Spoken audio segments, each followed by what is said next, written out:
can't believe I'm saying this, but Meghan Markle, the Duchess of Scamalot, is selling matches? Meghan Markle's obnoxious hypocrisy has just been exposed as she tells Prince Harry, finally, get a job. Do you remember that old song? Get a haircut, get a job. I guess for Harry it might be get a hair transplant and get a job.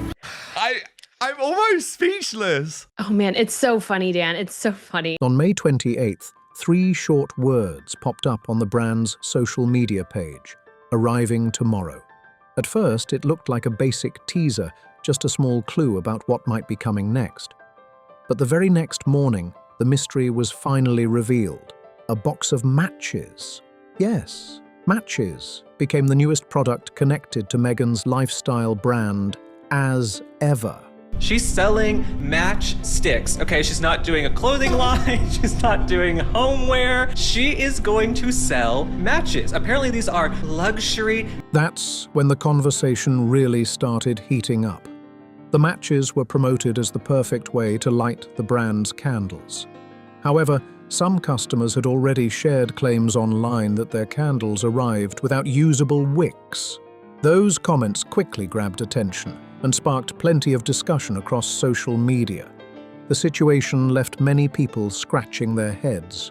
There are no $100 candles on my site. That's so obnoxious. I just want things that you can have. And so I want people who really understand that ethos and enjoy sort of the fun and frivolity of it all. Oh yes, you're finally realizing what we think about you, Meghan. Totally obnoxious. The company presented the matches as a limited edition item, giving them an exclusive feel.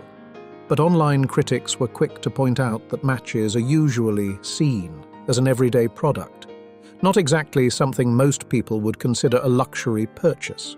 There was another detail that caught people's attention too. The matches were not offered as a standalone product. Instead, they came included at no extra cost inside certain candle bundles, adding another twist to the rollout. The priciest option in the lineup. Of course, that was the year 2016 that she started dating Prince Harry. 10 years on, her critics pointed out that she is currently selling her own scented candle set for more than double the $100 price tag she dismissed as obnoxious. Yes, it's the $256 signature scent collection. But all of this is desperate, isn't it? Was the signature scent collection, which included 4 candles and a complimentary box of matches. The bundle carried a price tag of $256, or roughly £190, making it one of the brand's most expensive offerings. For many people, that sounded like a serious amount of money for candles and matches. But the price wasn't the only thing getting attention. Soon, a promotional photo released by the brand kicked off an entirely new wave of reactions online.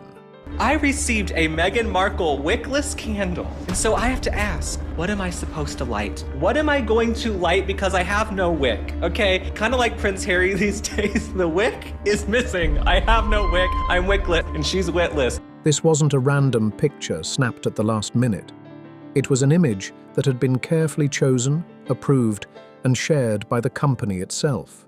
In the photo, a candle appeared burned deep through the middle, creating a noticeable tunnel effect. Sitting on top of a box packed with fresh matches was a single used match, a small detail that quickly caught the internet's eye. Online observers— You are not going to believe what happened when I opened the box, when I got back. There's no wick again! Wasted no time pointing it out. The image became a surprise talking point, with many people debating what message the photo was supposed to send. Some compared it to promoting accessories for a product that customers had already been questioning. No way to light this thing! Did you like it? Seriously, look! It comes out just like that, and literally no wick. How can this happen when we only made 100 candles? Before long, comment sections were packed with jokes, theories, and sharp observations. The reactions quickly split into different camps. Some people honestly wondered if the whole presentation was intended as a joke, while others focused on customer reports claiming certain candles allegedly arrived without usable wicks. Several commenters even joked that if lighting the candles was becoming part of the conversation, Plus, a limited edition matchbox you can only get by buying the bundle. £190 in the UK, $256 in the US. The candles are tunneling, so the wax burns down the center of the candle instead of across the whole surface, which is what happens when you use cheap paraffin instead of soy or beeswax. One critic on the record in the British press put it plainly: that's because she's using very cheap and toxic paraffin wax. Cheap and toxic. maybe the matches should come with something extra as well. The jokes almost seemed to create themselves. For a lot of people watching online, the entire situation felt strange and hard to believe. What started as a product launch quickly turned into a stream of comments, memes, and reactions that kept spreading across social media.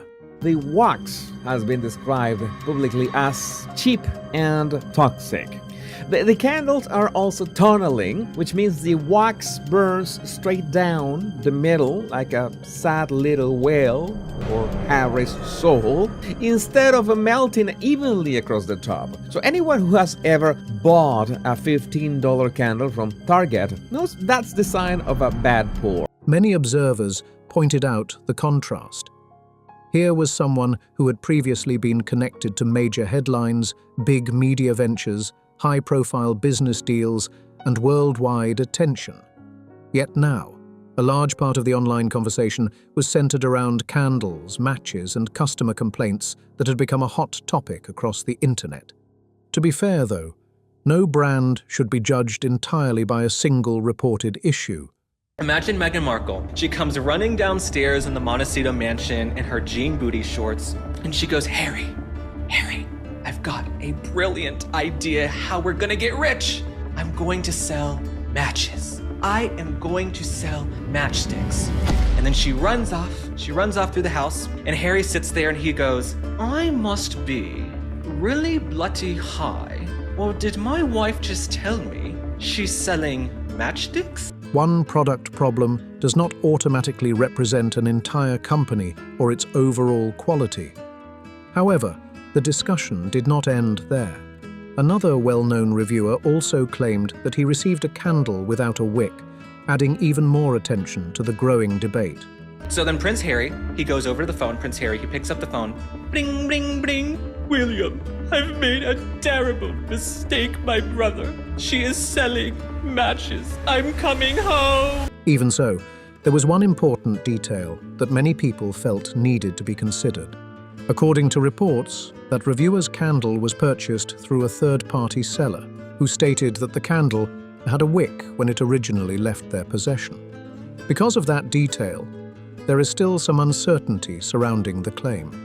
For that reason, many people felt it was important to approach the situation carefully. Meghan over the weekend was promoting her new jams. Apparently everyone in her family likes a different jam. Are you ready to hear about it? Everyone in my family has a different favorite. My husband loves the raspberry, Lily loves the strawberry. Arch loves both, and I like the mango. Aww, Arch loves both. I thought I had a story to tell you, but then I kind of changed my mind because I realized he likes them both. Anyway, apparently she's lying about this and everything else because it's all just to sell products. And again, she's in her fake kitchen as she's selling this stuff. She must have taped this a while back when she was taping her Netflix show, which is no longer. And avoid making firm conclusions based on that report alone. But interestingly, the topic that kept pulling attention online wasn't the missing wick discussion.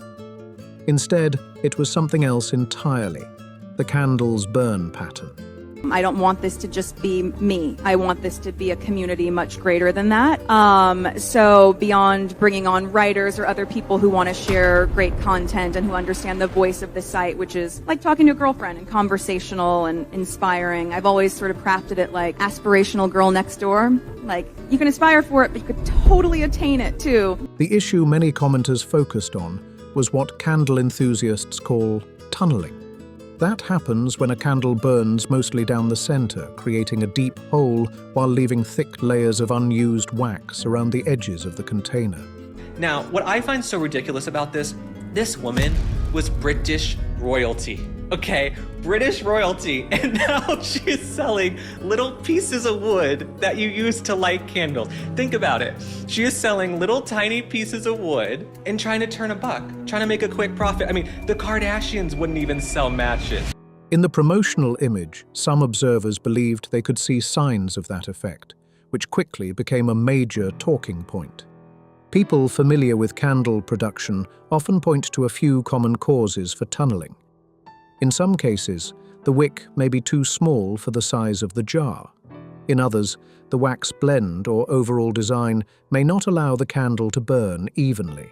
She clearly has no one advising her career. All of her publicists, all of her communications people, they've probably flown the coop. And she's left, look at these videos. She's left here filming sultry jam advertisements. I've never seen someone try harder to make jam and marmalade look sexy and have sex appeal, okay? But she has the sex appeal of a lint roller, of a bar of... Because of that, critics sometimes view this type of burn pattern as a sign of quality concerns rather than something expected from a premium-priced product.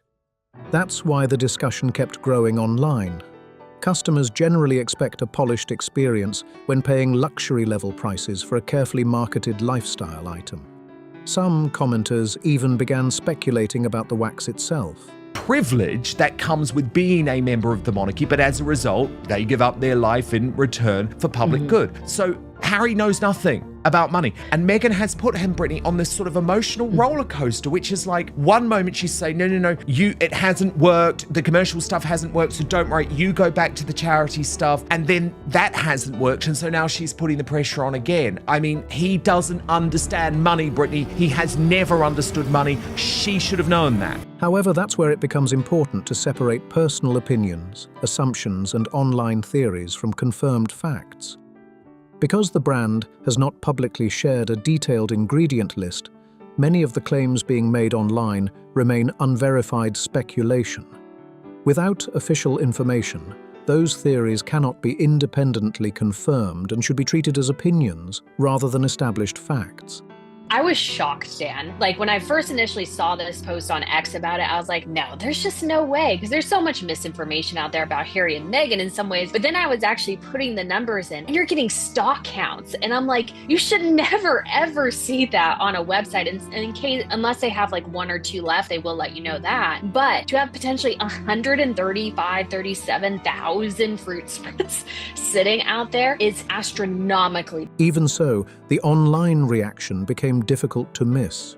Social media users began creating nicknames and catchy labels as the discussion gained momentum. Some critics referred to Meghan as the Temu Duchess, while others jokingly labeled the launch Scam Jam. These were internet jokes and expressions of criticism. Royals don't really worry about money in a day-to-day manner in the same way that we do. Aimed at the marketing, branding, and customer experience. They were not legal conclusions, official findings, or proven statements of fact.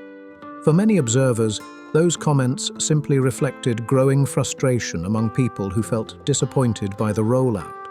As the conversation continued, another detail started attracting attention as well. According to the brand's stated policy, purchases are generally non-returnable. So actually what this means is that these products, and by the way, this candle, $64 from the Was Never website, $77.94 because we ordered it from eBay, is a dud. It's a cheap mess that you cannot light. Because of that, some customers who were concerned about potential product issues felt they might have limited options if an item arrived in a condition they were unhappy with.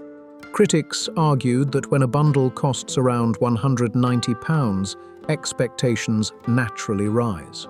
She needs to put herself out there. She's not even charging. And not because it's beneath her, it's because nobody wanted her. Nobody wanted to pay her. She's not worth anything for anybody. In fact, she is a liability because there's a lot of...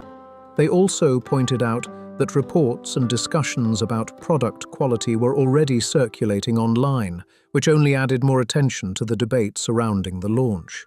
And right in the middle of all that online discussion, the brand introduced its latest addition, the matches. For many observers, the timing felt unusual, given that so much of the conversation was already focused on the candles themselves. We're also sick of your desperate bids to make money, including this latest email pleading for everyone to continue to buy Was Never products thanks to a 20% discount. This is not a life of service, Meghan. This is not changing the world. You're never going to fly in this industry, so maybe it is about time that you wake up. Instead of quieting the debate, the new product seemed to give people even more to talk about. But to understand why a simple box of matches turned into such a major talking point, it helps to look back at how the brand's journey began. According to critics, the questions and challenges surrounding the project didn't suddenly appear this week. They argue that the venture has faced scrutiny and setbacks from its earliest stages. Originally, the business was not known as Ever at all. It first launched under the name American Riviera Orchard, a title that generated plenty of buzz, but also reportedly ran into trademark-related complications. The official launch image for a $256 luxury candle bundle shows a burned, used match sitting directly on top of a flammable cardboard matchbox. Yeah, not a fresh match, a used one, sitting on a box full of matches. In the promotional photograph they chose to lead with for a luxury premium product. Yeah, the comments on the IB Times UK piece have been running all weekend. The line that has stuck is this: the composition resembles a pothead's coffee table. Reports suggested that the US Trademark Office raised concerns because the name was closely connected to a geographic location. There were also reports of objections involving similarities to other existing brand names already operating in the marketplace.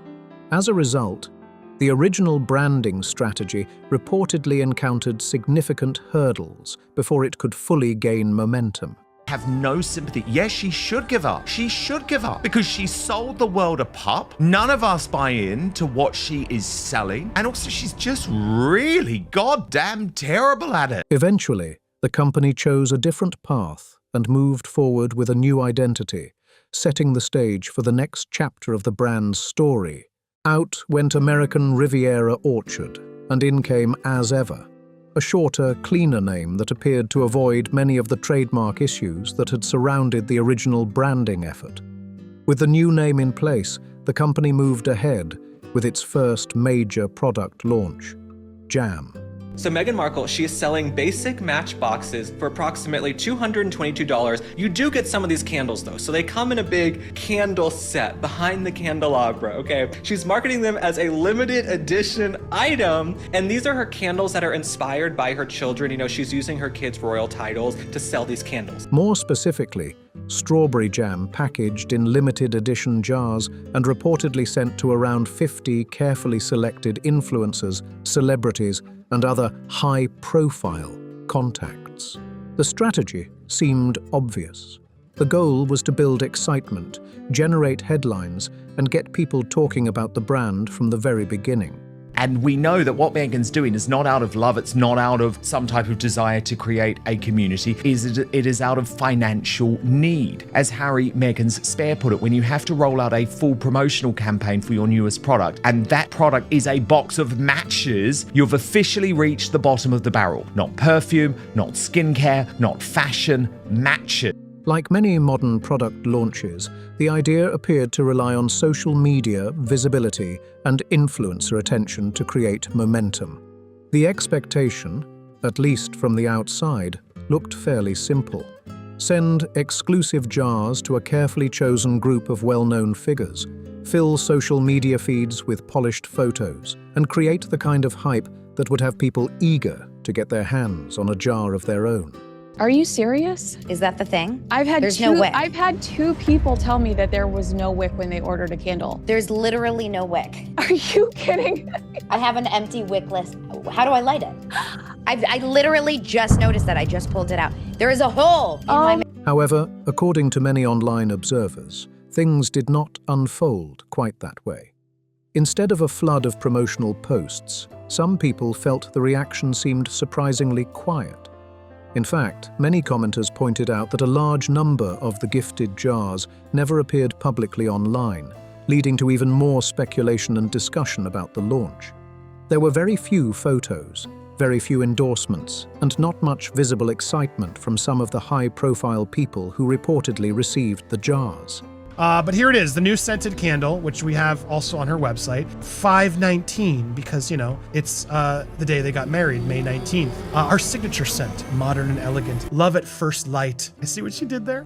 Number $5.19 is the feeling of warm sunshine and blue skies, surrounded by love and laughter. This signature candle is inspired by the ease and joy of a day that holds Meghan's most cherished memories, her wedding day. May 19th, bright and refreshing, with quietly grounding notes of Moroccan mint, white tea leaves, and a back note of woodsy cardamom. Number 519 fills the room with a soothing, welcoming fragrance that remains our founder's tried and true favorite, housed in a beautiful ceramic vessel.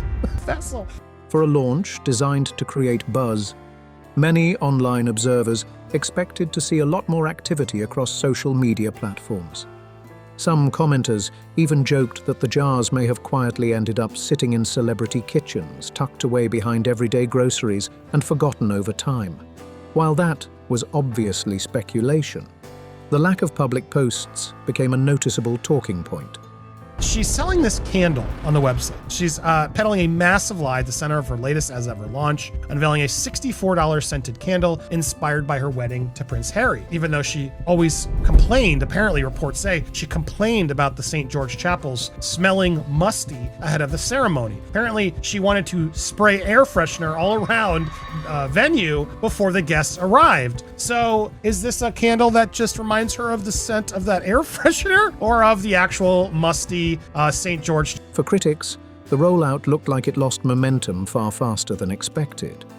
It was also around this period that some social media users began using the nickname Scam Jam. Once again, that label was simply online criticism and commentary, not a factual finding or official conclusion.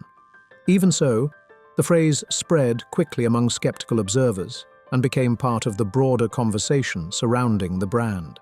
For many critics, the larger issue was never really the jam itself. Instead, they questioned the overall strategy behind the launch. Some argued that the brand appeared to rely heavily on Meghan's public profile and name recognition. Meghan handed Harry an ultimatum about money, while the brand that she's running is selling turnaling candles at $256 a bundle, and the household is reportedly burning through $3 to $6 million a year. So basically, the Montecito bank accounts are tunneling as well. So the way Shutter's source frames it, Meghan is the engine. She has always been the engine for deceit and, grift and all that stuff. And Harry is the obstacle. And for context, Harry reportedly sits on roughly $20 million from Diana's estate and a bequest from Queen Elizabeth, locked in a trust with a restriction around education and old age. I think that Meghan needs, rather than focusing primarily on products that could independently generate excitement and demand on their own. According to critics, the strategy appeared to rely on the idea that a well-known name and strong celebrity connections would be enough to generate excitement and drive sales. That's why some observers believe there is a clear link between the jam launch, the candle collection, and now the branded matches. Critics argue that the same core approach keeps appearing throughout each rollout. In their view, the focus has consistently been on branding, presentation, and public attention, with the expectation that everyday household products can be elevated into luxury items through image and marketing alone. Whether the product is jam, candles, or even a box of matches, the debate has largely remained the same.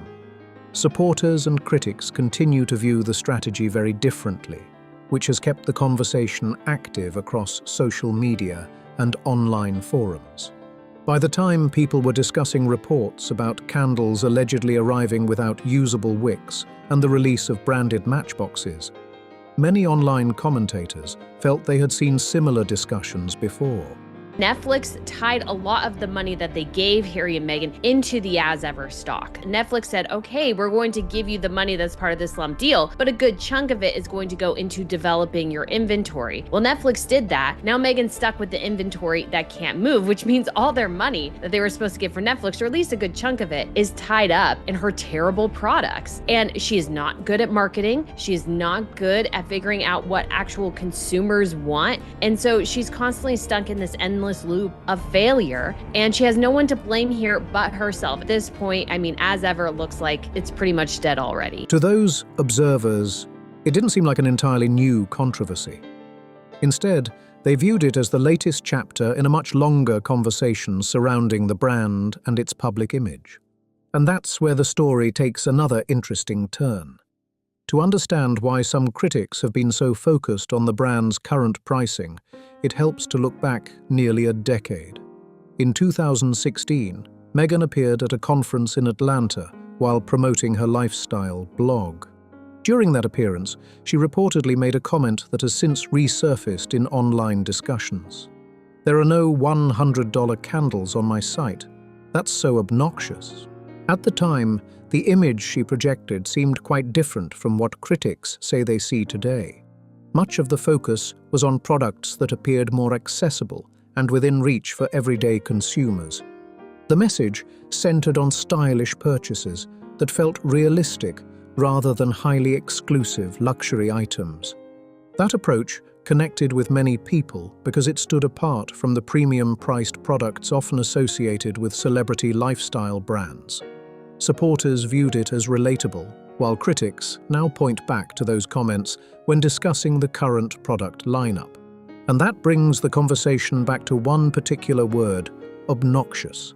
Many online critics have highlighted what they see as a striking contrast between those past remarks and today's pricing strategy.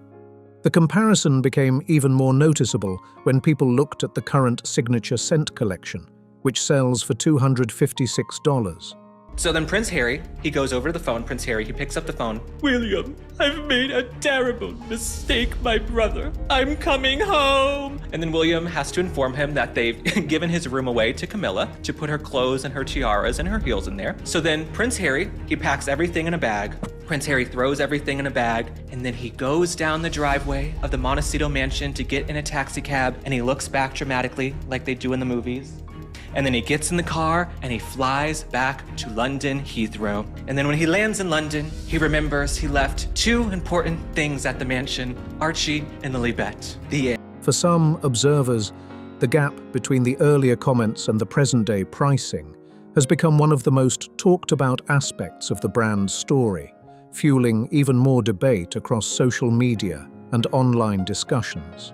According to critics, the more affordable lifestyle image that once helped define the brand has gradually shifted into something much more exclusive. That perception has become a major part of the ongoing debate surrounding the company and its products. Then there's the detail that really grabbed people's attention. One of the candles in the collection is called Number 519, a reference to May 19th, the date Meghan married Prince Harry. According to the brand's marketing, the candle is designed to capture the feeling of that special morning, with descriptions highlighting sunshine, blue skies, joy, and celebration. The concept is straightforward. The product aims to bring a small piece of that wedding day atmosphere into customers' homes for $64. Supporters see it as a sentimental and personal addition to the collection. However, critics were quick to point out a detail they felt added another layer to the story. Over the years, various media reports about the royal wedding preparations have described behind-the-scenes challenges and disagreements connected to the event. One report that attracted significant attention claimed that Meghan was unhappy with the scent inside the historic chapel where the ceremony was held. The claim became a widely discussed topic at the time and has since resurfaced in conversations about the candle and its marketing theme. According to various reports, concerns were allegedly raised about the atmosphere inside the centuries-old chapel, leading to discussions about introducing additional fragrance before guests arrived. Those reports suggested that some individuals involved felt the idea was unnecessary, given the venue's historic significance and long-standing character. Whether every detail in those accounts is accurate remains a matter of debate. However, the story has continued to surface in royal watcher conversations for years and remains one of the more frequently discussed wedding-related reports. Adding another layer to the discussion, luxury fragrance company Diptyque later indicated that scented products were used during the wedding preparations. While that does not settle every question surrounding the reports, it helped keep interest in the topic alive and ensured the conversation did not completely fade away. That history is one reason some critics find the marketing behind number 519 particularly ironic. The candle is promoted as a tribute to the feeling and scent of the wedding day, emphasizing happiness, celebration, and atmosphere. At the same time, older reports about fragrance-related discussions connected to the venue continue to circulate online. For those observers, the contrast is difficult to overlook and has become another point of debate surrounding the product. However, the candle discussion represents just one part of a much broader conversation that has followed the brand and its launches. The bigger conversation, according to critics, goes far beyond candles, jam, or even a box of matches. What keeps drawing attention is the gap between the brand's polished marketing and the expectations that come with premium pricing. Every new launch seems to bring fresh debate about whether the products are living up to the image being presented. Supporters argue that every new business faces challenges and that online criticism can sometimes grow far larger than the actual issue itself. They point out that product launches often experience bumps along the way, especially when public interest is already sky high. Critics, however, see a different pattern. They argue that each rollout generates headlines, excitement, and strong marketing, only for questions and complaints to quickly dominate the conversation afterward. That perception has become a recurring theme across social media, where every new product announcement is now examined in intense detail. And that level of scrutiny creates a challenge of its own. Because at this point, many people are no longer just reviewing the products, they're judging the entire brand story behind them. At the end of the day, most customers care about one simple thing: does the product actually live up to the expectations being set around it? No matter how much attention a launch receives, people ultimately want quality, value, and an experience that matches the promises being made. Now, the conversation turns to you. What do you think about everything that's happened? Would you spend around £190 on this candle collection, complete with the complimentary matches? Or do the reports, debates, and online reactions leave you with too many unanswered questions? Drop your thoughts in the comments below. I'm genuinely interested to hear where you stand on this story and whether you think the criticism has been fair or overblown. If you enjoyed this breakdown, be sure to like the video, subscribe to Crown Spill, and share it with friends and family so they can join the discussion too. And don't forget to leave a comment because your opinion matters and helps keep the conversation going. Thanks for watching, and we'll see you in the next one.